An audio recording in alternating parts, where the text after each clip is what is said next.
샬롬, 반갑습니다. 꿈이 있는 미래 부소장 백상원 목사입니다. 코로나와 폭염, 그리고 태풍 흰남노까지 올 여름은 9월까지 이어져서 정말 길고 그 어느 때보다 힘들었던 것 같습니다. 하지만 언제 그랬냐는 듯이 이제 선선한 바람이 아침 저녁으로 불어오고 가을이 성큼 다가왔습니다. 결실의 계절 가을, 특별히 10월에 드림웨이브는 예수님에 대해서 여러분과 살펴보기를 원합니다. 여러분에게 예수님은 어떠한 분이신가요? 저는 이 땅에서 예수님의 인생을 이렇게 비유하고 싶습니다. 아래로 내려가는 미끄럼틀 인생이라고요.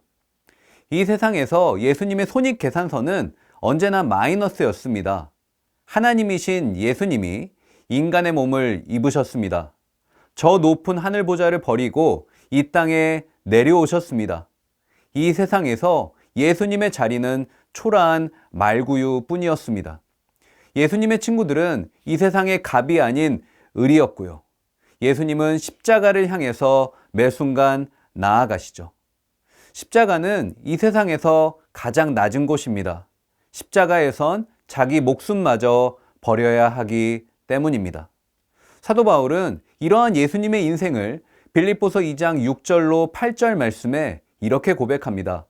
그는 근본 하나님의 본체시나 하나님과 동등됨을 취할 것으로 여기지 아니하시고 오히려 자기를 비워 종의 형체를 가지사 사람들과 같이 되셨고 사람의 모양으로 나타나사 자기를 낮추시고 죽기까지 복종하셨으니 곧 십자가에 죽으심이라. 아멘. 예수님은 스스로 낮아지셨습니다. 스스로 자기를 비우셔서 종의 형체를 입으셨습니다. 예수님 스스로 죄인이 되셨죠. 예수님 스스로 가시관을 쓰셨고 예수님 스스로 죽음의 자리로 나아가신 것입니다. 왜냐하면 예수님에게는 그 무엇과도 바꿀 수 없는 거룩한 비전이 있었기 때문입니다. 그 비전은 바로 새로운 생명을 살리는 구원의 역사였습니다. 요한복음 12장 24절 말씀은 이렇게 고백합니다. 내가 진실로 진실로 너희에게 이르노니 한 알의 밀이 땅에 떨어져 죽지 아니하면 한 알 그대로 있고 죽으면 많은 열매를 맺느니라. 아멘. 생명을 살리려면 내가 죽어야 합니다. 내가 죽어야 다른 영혼이 살아납니다. 내가 낮아져야 다른 영혼이 높아집니다. 내가 작아져야 다른 영혼이 커집니다. 내 영혼의 마이너스는 새 생명의 플러스인 것입니다. 10월에 온 인류를 구원하시기 위해 자신을 비워내고 마이너스의 인생을 사신 그 예수님, 인간의 몸을 입고 이 땅에 오신 그 예수님의 크신 사랑을 함께 살펴보기를 원합니다. 1주차 본문 말씀은 마태복음 1장 18절로 25절의 말씀입니다. 예수님께서는 하나님의 철저한 계획과 섭리 속에 이 땅에 오셨습니다. 그리고 예수님이 걸어가신 모든 길과 모든 발자취는 하나님의 예비하심 속에 있었습니다. 예수님의 최종 목적지는 골고다 언덕 위에 세워질 십자가였습니다. 예수님의 꿈에 그리던 마음의 한 가지 소원은 자기 자신의 죽음을 통한 온 인류의 구원이었습니다. 그런데 이렇게 위대한 뜻과 계획을 가지신 예수님이 한 사람을 통해 이 땅에 오십니다. 그가 누구일까요? 그 사람은 바로 오늘의 본문 18절 말씀의 마리아입니다. 성경은 마리아를 굉장히 특별하게 평가합니다. 누가복음 1장 28절 말씀입니다. 그에게 들어가 이르되 은혜를 받은 자여 평안할지어다 주께서 너와 함께 하시도다 하니. 누가복음 1장 30절 말씀입니다. 천사가 이르되 마리아여 무서워하지 말라 내가 하나님께 은혜를 입었느니라. 아멘. 성경은 마리아를 가리켜 은혜 받은 자라고 평가하죠. 그녀가 하나님의 은혜를 입었다고 평가합니다. 그렇다면 마리아가 하나님께 받은 은혜는 무엇일까요? 마리아에게 임한 예수 그리스도의 동정녀 탄생입니다. 마리아는 성령의 능력으로 태중에 예수님을 잉태합니다. 이는 아담의 모든 자손에게 전해지는 원죄로부터 자유하기 위함이었습니다. 왜냐하면 예수님은 인간을 죄에서 구원할 메시아이시기 때문입니다. 예수님의 동정녀 탕생으로 하나님의 완전한 계획과 선지자들의 예언은 온전히 성취됩니다.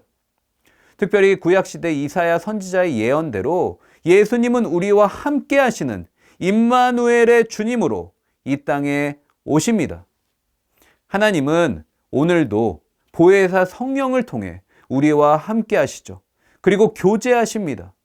바라기는 매 순간 우리와 함께 하길 원하시는 임마누엘의 하나님과 동행하는 저와 여러분 되었으면 좋겠습니다.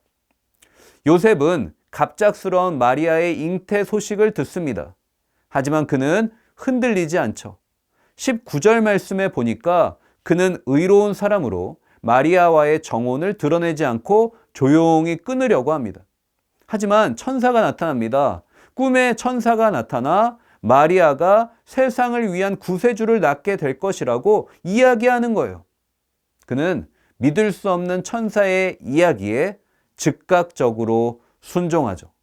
그는 마리아를 자신의 집에 데려옵니다. 아기의 이름을 천사가 전해준 대로 예수라고 부릅니다. 여러분, 어떻게 요셉이 믿을 수 없는 천사의 말에 즉각적으로 순종할 수 있었을까요? 요셉은 하나님의 말씀에 이성이 아닌 믿음으로 반응했기 때문입니다.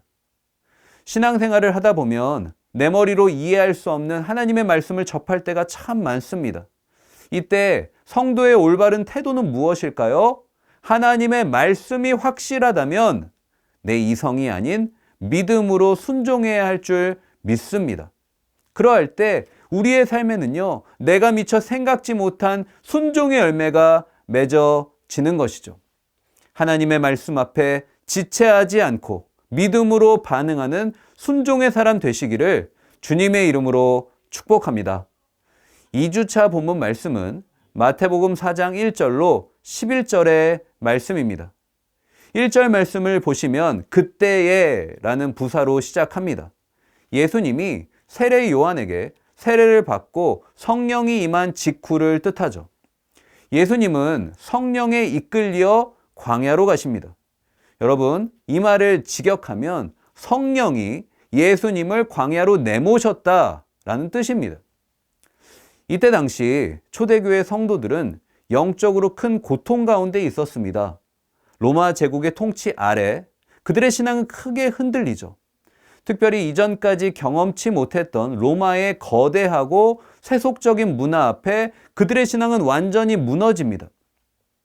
2주차 본문 말씀은 이러한 현실에 대한 해답이에요.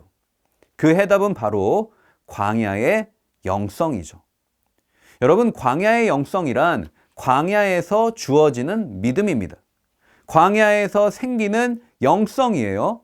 예수님이 광야에 성령에 의해 내몰리셔서 가셨듯이 우리도 우리의 인생 광야에서 하나님이 주시는 영성을 붙들어야지만 이 세상을 능히 승리해야 한다는 것입니다. 그렇다면 광야란 어떠한 곳일까요? 광야는 그냥 버려진 땅입니다. 광야를 일부러 찾는 사람이 있을까요? 아무도 없겠죠. 그저 길을 잘못 들어 헤매거나 사람들을 피해 도망칠 때 가는 곳이 바로 광야입니다. 그런데 아이러니하게도 하나님은 광야를 다르게 보십니다. 하나님은 우리 인생의 버려진 땅에서 당신의 위대한 역사를 이루십니다. 그래서 성경은 광야를 영적으로 중요하게 묘사하죠. 우리는 성경에 나오는 광야의 의미를 크게 4가지로 정리할 수 있습니다. 광야는 하나님을 만나는 곳이죠. 광야는 하나님과 동행하는 곳입니다. 광야는 하나님의 사람으로 준비되는 곳이며 광야는 하나님의 음성이 들려오는 곳입니다. 이것이 바로 우리 인생의 버려진 땅 광야에서 일어나는 놀라운 주님의 역사입니다. 바라기는 2주차 본문 말씀을 통하여서 인생의 광야에서 광야의 영성을 회복하는 저와 여러분 되었으면 좋겠습니다. 본문 3절 말씀 이하를 보시면 예수님이 받으신 3가지 시험이 기록됩니다. 첫 번째 시험은 40일간 금식하신 예수님에게 독을 떡으로 바꾸라는 유혹이었습니다. 이 시험은 육체적인 시험이었습니다. 하지만 예수님은 자신의 배고픔을 해결하시기 위해서 하나님의 능력을 사용하시지 않습니다. 예수님은 신명기 8장 3절 말씀으로 이 시험을 물리치십니다. 두 번째 시험은 사단이 예수님에게 자신에게 엎드려 절만하면 천하만국 모든 권세와 영광을 주겠다고 미혹합니다. 두 번째 시험은 영적인 시험, 종교적 시험입니다. 특별히 엎드려 절하는 것은 단순한 인사가 아닙니다. 전적인 순종을 뜻합니다. 예수님은 하나님 외에 다른 신을 섬기지 말라는 신명기 6장 13절 말씀으로 사단을 대적하시죠. 마지막 시험은 성전 꼭대기에서 뛰어내려 하나님의 아들임을 증명하라고 합니다. 이것은 정신적인 시험이죠. 예수님은 이 시험 역시 이미 드러나신 하나님의 능력이나 계시를 시험하지 말라는 신명기 6장 16절 말씀으로 물리치십니다. 예수님을 향한 사단의 세 가지 시험은 성도의 내면에 일어나는 내적인 갈등을 뜻합니다. 보다 구체적으로 설명하면 우리 안에 일어나는 육신의 정욕, 안목의 정욕, 이생의 자랑을 뜻하죠. 인생의 광야를 걸으며 매 순간 우리 마음에는 이러한 갈등이 얼마나 많이 일어나는지 몰라요. 그런데 문제는 이러한 갈등이 믿음이 약할 때만 일어나는 것이 아니라 믿음이 좋을 때도 일어난다는 것이죠. 그래서 사도 바울은 로마서 7장 24절 말씀에서 이렇게 탄식합니다. 오라 나는 곤고한 사람이로다. 이 사망의 몸에서 누가 나를 건져내려. 사랑하는 여러분, 내면의 갈등 속에서 광야의 영성을 회복하시기를 축복합니다. 그러할 때 나를 도우시는 하나님의 손길을 보게 될 줄로 믿습니다. 특별히 3주차 본문 말씀과 평행 본문인 마가복음 1장 13절 말씀은 이렇게 기록합니다. 광야에서 40일을 계시며 사단에게 시험을 받으시며 들짐승과 함께 계시니 천사들이 수종 들더라. 아멘. 광야의 영성으로 승리하신 예수님을 천군 천사가 수종 들기 시작합니다. 하나님께서 광야에서 힘들게 싸우고 있던 예수님께 힘을 더하십니다. 사랑하는 여러분, 우리 하나님은 그냥 광야에 내버려 두지 않으세요. 나 몰라라 하지 않으십니다. 지금 인생의 광야에 계십니까? 그 인생의 광야에서 나를 도우시는 하나님의 손길을 발견하시기를 축복합니다. 오늘 하루도 광야의 영성으로 승리하는 저와 여러분 되었으면 좋겠습니다. 3주차 본문 말씀은 마태복음 5장 1절로 12절의 말씀입니다. 산상수훈의 팔복의 대상에 대해서 설명하는데요. 첫 번째로는 팔복의 대상 첫 번째는 심령이 가난한 자, 즉 하나님 앞에 겸손한 자입니다. 두 번째는 애통하는 자입니다. 죄에 대해 철저히 회개하는 자죠. 세 번째는 온유한 자입니다. 하나님을 온전히 기뻐하는 것입니다. 네 번째는 의에 줄이고 목마른 자, 죄에 대해 회개하고 슬퍼하는 자죠. 다섯 번째는 긍휼히 여기는 자, 죄인을 불쌍히 여기는 자요. 여섯 번째는 마음이 청결한 자, 하나님을 향한 순전한 마음을 가진 사람입니다. 일곱 번째는 화평하게 하는 자, 대인관계 속에서 화평을 조성하는 자입니다. 여덟 번째는 의를 위하여 박해를 받은 자입니다. 여러분, 이 8가지 대상을 하나로 축약하는 한 가지 공통점이 있습니다. 그것은 바로 하나님을 향한 우리의 마음이라는 것이죠. 우린 여기서 중요한 신앙의 진리 한 가지를 발견합니다. 그것은 바로 하나님은 당신을 향한 우리의 마음을 주목하신다는 것입니다. 하나님은 우리에게 조건이 아닌 나의 존재를 구하십니다. 하나님은 나에게 부가가치가 아닌 내 존재 가치를 원하시고요. 소유 가치가 아닌 고유 가치를 요구하시는 분이세요. 그래서 하나님은 성도에게 what to do가 아니라 what to be를 원하시는 거죠. 바라기는 오늘 하루도 하나님을 향한 행동보다 먼저 내 마음을 점검하시기를 소망합니다.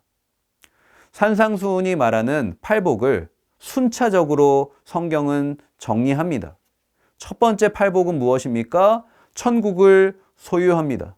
두 번째 복은 무엇일까요? 위로를 받게 됩니다. 세 번째 복은 땅을 기업으로 받습니다.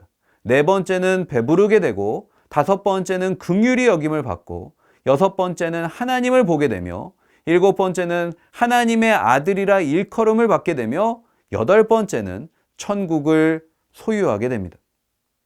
예수님은요, 팔복을 설명하시면서 복의 개념을 재정의하십니다.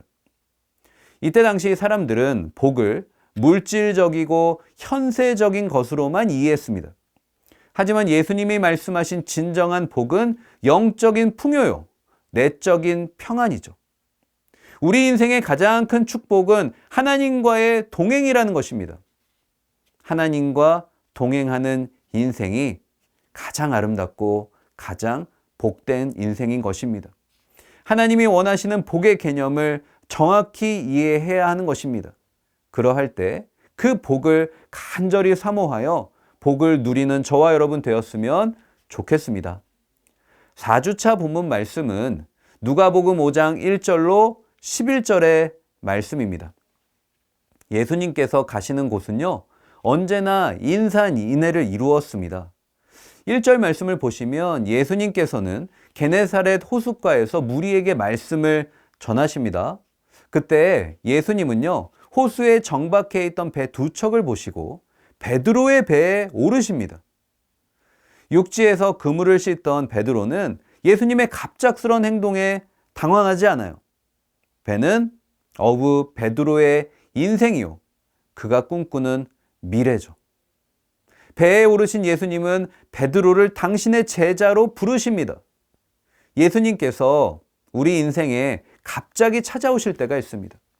그때 나의 상황, 나의 타이밍에 상관하지 말고 예수님을 내 마음의 중심에 모실 수 있기를 주님의 이름으로 축복합니다. 예수님께서 갈릴리 해변을 지나실 때 시몬 베드로와 그의 형제 안드레는 바다에서 그물을 던지고 있었습니다. 이것은 예수님과 그들의 첫 만남이었죠. 하지만 예수님은 지체하지 않고 그들을 사람 낚는 어부로 콜링하십니다. 그런데 더 놀라운 사실은 그들 역시 바로 그물을 버리고 예수를 따릅니다. 그물은 어부에게 오늘을 있게 한 과거이며 꿈꾸는 미래를 위한 오늘이죠. 그들은 예수님께 자신의 인생 전부를 아낌없이 드립니다. 예수님을 확신할 때 우리는 예수님을 즉각적으로 따르는 것이죠. 확신하면 주저하지 않습니다. 다시 한번요. 확신하면 주저하지 않아요. 바라기는 예수님의 부르심에 아멘으로 화답하는 오늘 하루 되었으면 좋겠습니다. 5주차 본문 말씀은 누가복음 6장 27절로 38절의 말씀입니다. 본문 말씀의 내용은요, 마태복음 5장과 동일해요. 하지만 그 차이가 드러납니다. 마태복음의 산상수훈은 구약의 율법과 비교하여서 율법의 완성으로서의 사랑을 강조합니다. 하지만 누가는 삶의 올바른 자세로서 사랑과 자비를 강조합니다. 35절 말씀에 원수는 누구일까요? 제자들을 핍박하는 자들입니다. 따라서 이 본문 말씀은요, 앞에 있는 20절로 25절까지 말씀에서 언급된 그리스도로 인해 핍박받는 상황에서 제자들이 취해야 할 올바른 태도를 설명하는 것이죠. 27절, 28절 말씀입니다.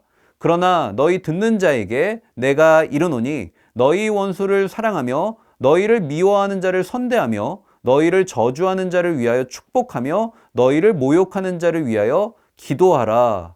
아멘. 예수님을 따르다 보면 얼마나 많은 핍박을 받습니까? 그런데 나를 핍박하는 그 사람을 저주하지 말고 오히려 사랑으로 선대하며 축복하라는 것입니다. 여러분 정말 어렵지 않습니까? 예수님은 그래서 원수 사랑의 모습을 두 가지 예시로 보여주십니다. 29절 말씀에서 복수를 삼가는 것이 바로 원수 사랑이다. 30절 말씀에서는 빼앗으려는 자에게 그 요구보다 더 많이 주라고 이야기하십니다. 이것은 바로 무엇일까요? 결국 조건 없는 아가페 사랑을 뜻하는 것이죠. 사랑을 뜻하는 헬라어는 여러 가지가 있습니다.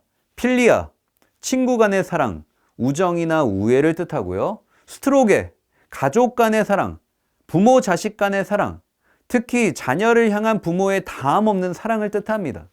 그리고 우리가 살펴본 아가페, 하나님의 거룩한 사랑입니다. 즉 아가페는 죄 아래 있는 인류에게 나타난 하나님의 사랑이죠. 특별히 그리스도를 통한 하나님의 사랑과 그 사랑에 대한 반응으로서 하나님께 응답하는 사람, 그리고 그 사랑을 본받아 주변 사람들에게 전하는 성도의 사랑을 뜻합니다. 하나님은 사랑으로 일컬어지십니다. 하나님이 누구시며 인간을 위해 무슨 일을 하셨는가? 그것을 깨달은 자라면 누구든지 참사랑이 무엇인지를 알게 된다는 것이죠.